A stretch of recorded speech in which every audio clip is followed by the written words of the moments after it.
अब सीधे प्रेम शुक्ला जी आपसे ही जवाब लेते हुए देखिए, एक एक करके उन्होंने स्पष्ट कर दिया है कि उनकी लड़ाई ट्विटर से नहीं बल्कि भारतीय जनता पार्टी से है और आप ही आवाज को दबाने का काम कर रहे हैं। क्या है जवाब इस पर? देखिए, झूठ की लड़ाई जो है वो सरकार से भी नहीं, झूठ की लड़ाई सत्य से होती है। भारतीय जनता पार्टी की सरकार सत्य के साथ खड़ी है, ये असत्य के पक्षकार हैं। अभी इससे बड़ा असत्य क्या है कि ट्विटर जो है उसके संचालन की नीतियां सरकार संचालित कर रही है। ये हर कोई जानता है कि ट्विटर की अपनी जो नीतियां हैं उन नीतियों का उल्लंघन, चूंकि एनसीपीसीआर ने कंप्लेंट किया, चूंकि एनसीपीसीआर कहता है कि आप राहुल गांधी महोदय आपने पॉस्को एक्ट का दुरुपयोग किया है, जिन नेताओं के अकाउंट निलंबित किए गए हैं उन्होंने भी दुरुपयोग किया है। अगर ट्विटर की नीतियों का उल्लंघन करने के कारण आपका अकाउंट लॉक हुआ है तो उसके लिए सरकार को ब्लेम देने का क्या औचित्य है? लेकिन इनके लिए हर चीज सरकार दोषी है।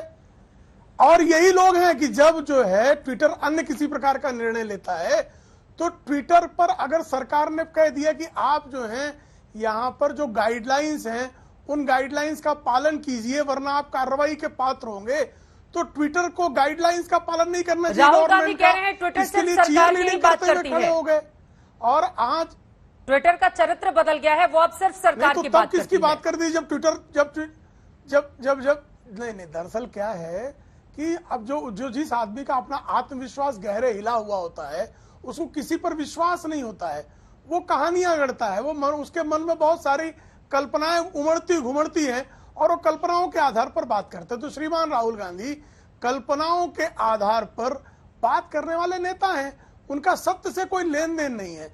वो सुप्रीम कोर्ट सर्टिफाइड झूठे हैं, तो सुप्रीम कोर्ट सर्टिफाइड झूठा एक नहीं झूठ बोल रहा है, इतना ही महत्व उसका है। पवन खेड़ा जी जवाब दीजिए। वो कह रहे हैं कल्पित कल्पनाओं के आधार पर इस तरह की बातें राहुल गांधी की ओर से कही जा रही हैं। यही बात जब बीजेपी के नेताओं के साथ होती थी तो आप लोगों को बहुत सूट करता था। प्रेम शुक्ला जी को जब भी मोदी जी के बारे में कुछ बोलना होता है वो नाम राहुल जी का रखते हैं और अपने मन की भड़ास मोदी जी के खिलाफ निकाल देते हैं। चलिए, वो हमारे मित्र हैं, प्रेम शुक्ला जी, बोलने दीजिए उन्हें। यही काम ट्विटर ने भारतीय जनता पार्टी के नेताओं के खिलाफ कब किया, मुझे बताइए। मैनिपुलेटेड मीडिया तो फोर्जरी थी।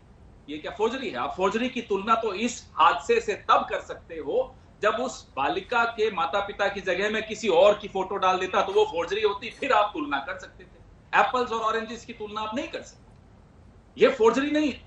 तो आप संबित पात्रा वाले वाकये को इससे कृपया करके तुलना मत कीजिए। पॉस्को एक्ट का वायलेशन है। बीच में नहीं, आपके बीच में नहीं बोला था। कुतर्कों से कुछ नहीं हासिल होना। खेड़ा जी बीच में मत बोलिए, नहीं तो मैं बस आपको इतना बता रहे हैं आप कुतर्क कर रहे हैं, बस इतना कृपया सिर्फ रेखांकित कर रहे हैं। तमीज से रहिए। ये धमकाइयां चमकाइयां बंद करें मित्र, डिबेट होगी। ये धमकाइयां चमकाइयां बंद करें। तो फिर मैं इन्हें भी नहीं बोलने दूंगा। कांग्रेस की धमकाइयां चमकाइयां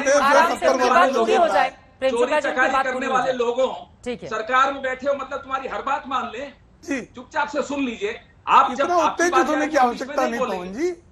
अगर मोहन भागवत जी का ब्लू टिक हटा, ठीक है, धन्यवाद, साथ नहीं दिया, जहां वो गलत थे ट्विटर वहां गलत है।